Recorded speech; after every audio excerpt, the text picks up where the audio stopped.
বৃহদারণ্যক উপনিষদ পঞ্চম অধ্যায় চতুর্দশ ব্রাহ্মণ। গায়ত্রী মন্ত্রের বিশ্লেষণ। ভূমি অন্তরিক্ষ দৌ, এতে আছে ৮টি অক্ষর।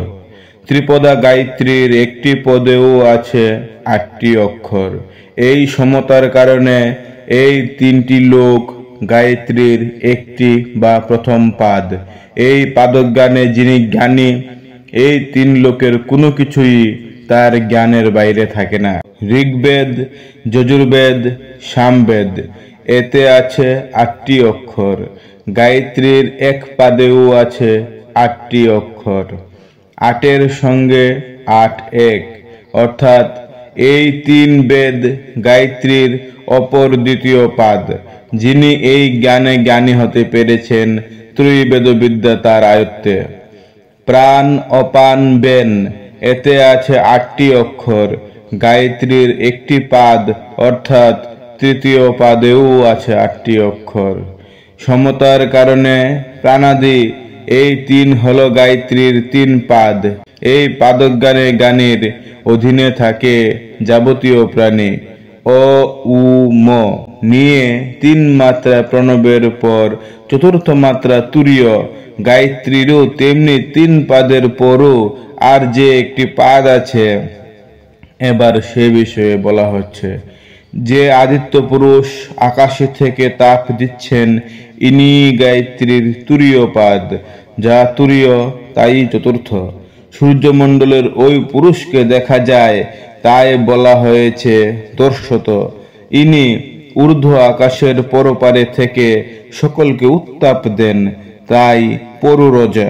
যিনি গায়ত্রীর এই পাদকে জানেন, তিনি তারই মতো ভাস্বর হন। শ্রী এবং যশের সঙ্গে সকলকে সঞ্জীবিত করেন। সেই এই গায়ত্রী উপরে আকাশের পরপারে দর্শত পদে, অর্থাৎ চতুর্থ তুরীয় পদে সূর্যে প্রতিষ্ঠিত। চক্ষু সত্য, চক্ষু অবশ্যই সত্য, কারণ দৃষ্টিগোচর যা কিছু আছে তা সত্যই যখন আছে, একমাত্র চোখই তাকে দেখতে পায়, অন্য কোনো ইন্দ্রিয় নয়। তাই দেখা এবং শোনা নিয়ে বিবদমান ২ মানুষ যদি তৃতীয় কারো কাছে আসে এবং বলে আমি দেখেছি, আমি শুনেছি, তাহলে যে বলে আমি দেখেছি, তৃতীয় জন তাকেই সমাদর জানাবে, তাকেই বিশ্বাস করবে। আর যে বলে আমি শুনেছি, তাকে ততখানি সমাদর জানাবে না। ওই যে দৃষ্ট সত্য, তা বলে প্রতিষ্ঠিত, যাকে বলা হয় সত্য বলে বলিয়ান। এই বল কি? প্রাণই সেই বল। তাই সেই সত্য প্রাণে প্রতিষ্ঠিত। প্রাণ বলকে আশ্রয় করেই সত্য বলিয়ান।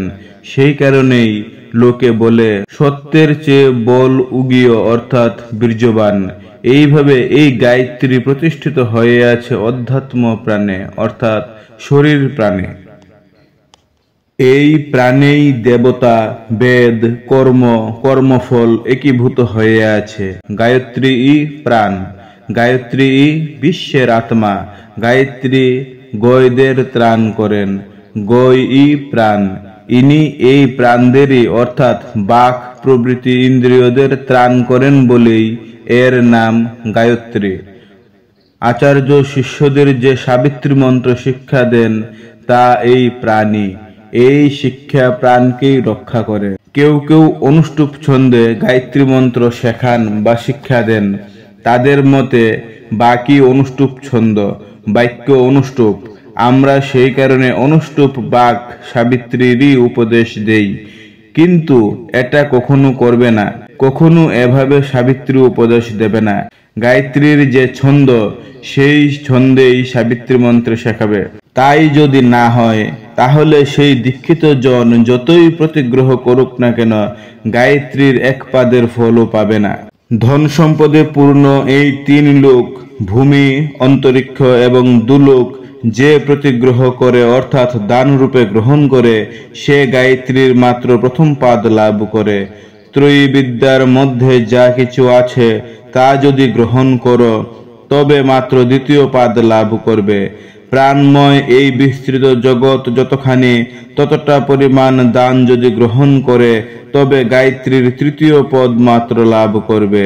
উপরে আকাশের পরপারে তুরীয় যে দর্শতপাদ, সেই ভর্গদেব যে উত্তাপ দিচ্ছেন, তাকে কেউ লাভ করতে পারে না। অতএব পরিমাণ প্রতিগ্রহ করতে পারে কে? ওঙ্কার সাধনের মতোই গায়ত্রী সাধনও দুরূহ। ওঙ্কার সাধক অ উ ম এই তিন মাত্রাকে সম্যকভাবে জেনে যখন জ্ঞানের ঊর্ধ্বে অর্থাৎ চতুর্থ মাত্রায় অবস্থান করতে পারেন, তখনই একমাত্র সিদ্ধ হন, ব্রহ্মলাভ করতে পারেন। গায়ত্রী সাধনাতেও তেমনি সাধক যখন এই তিন পাদের সম্যক জ্ঞান নিয়ে চতুর্থ পাদে যেতে পারেন, তখনই তিনি সিদ্ধ হন, তখনই গায়ত্রী হন সাধকের ত্রাণকারিণী।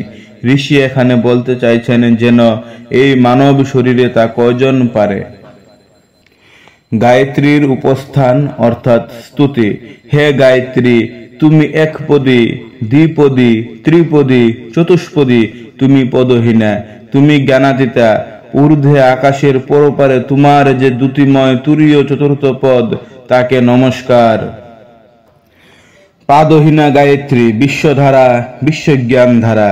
সেই জ্ঞানাধারের চারটি পাদ যেন চারটি সোপান, তিন লোক, তিন বেদ, প্রাণাদি আর দর্শত। ঋষি এরপর কিভাবে অভিচারিক ক্রিয়া করবেন গায়ত্রী উপাসককে তার উপদেশ দিচ্ছেন। বলছেন, স্তুতির পর বলবে অশাব্দ, শত্রুর নাম উচ্চারণ করে বলবে অমুকের মনোবাঞ্ছা যেন পূর্ণ না হয়। উপাসক যাকে সুনজরে না দেখেন, সে যদি কোনো কামনা পূর্ণ করতে চায়, তাহলে তার নাম উচ্চারণ করে বলবেন অমুকের কামনা যেন পূর্ণ না হয়। আর নিজের যদি কোনো কামনা পূরণ করার থাকে, তাহলে বলবেন আমার মনোবাঞ্ছা যেন পূর্ণ হয়। যদিও এখানে অভিচারিক কর্মের নির্দেশ দেওয়া হয়েছে, কিন্তু মর্মার্থ হলো স্তুতির পর উপাসক গায়ত্রীর কাছে প্রার্থনা জানাবেন, হে গায়ত্রী, আমরা যখন তোমাকে পাবার চেষ্টা করব, পাপরূপ শত্রু এসে তার ক্ষতিকর মতলব যেন সিদ্ধি করতে না পারে, আমরা তোমাকে চাই। আমাদের এই চাওয়ার পথে কেউ যেন কোনো বিঘ্ন সৃষ্টি করতে না পারে।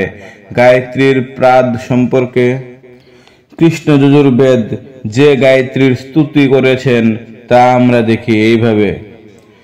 দেবতা ও অসুরদের মধ্যে বৈরিতা এক সময় এমন পর্যায়ে এসেছিল যে যুদ্ধ প্রায় সমাগত। ঠিক এমনি এক সন্ধিক্ষণে সর্বশক্তিময়ী ত্রিপদা গায়ত্রী তাদের উজ, বল, ইন্দ্রিয়, বীর্য, প্রজা এবং পশু এই ছয়টি সম্পদ নিজের মধ্যে আত্মসাৎ করে উভয় পক্ষ থেকে দূরে সরে গিয়ে অবস্থান করছিলেন।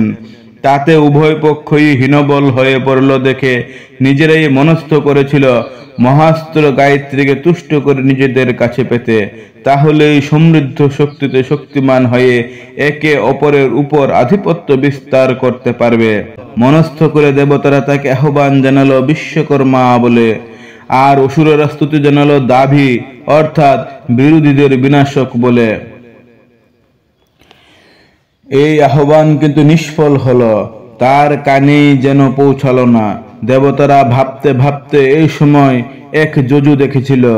সেটি হচ্ছে, হে গায়ত্রী, তুমি উজ, বল, ধৈর্য, দীপ্তি, দেবগণের স্বর্গ এবং ইন্দ্রাদি নামস্বরূপ।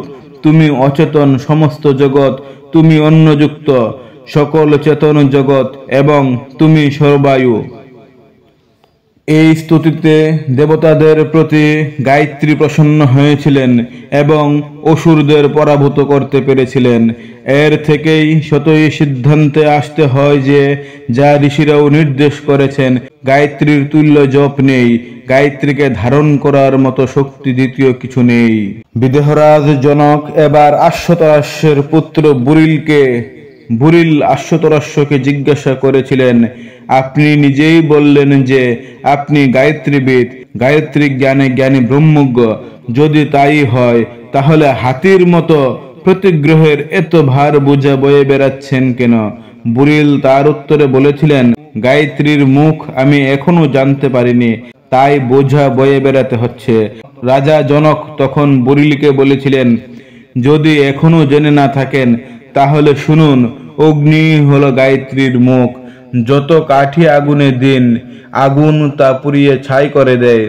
গায়ত্রীর মুখ অগ্নি, যিনি জানেন, তিনি যত পাপই করুন না কেন নিঃশেষে তা বিনষ্ট হয়ে যায়। তিনি শুদ্ধ, পূত, অজর, অমৃত হয়ে যান।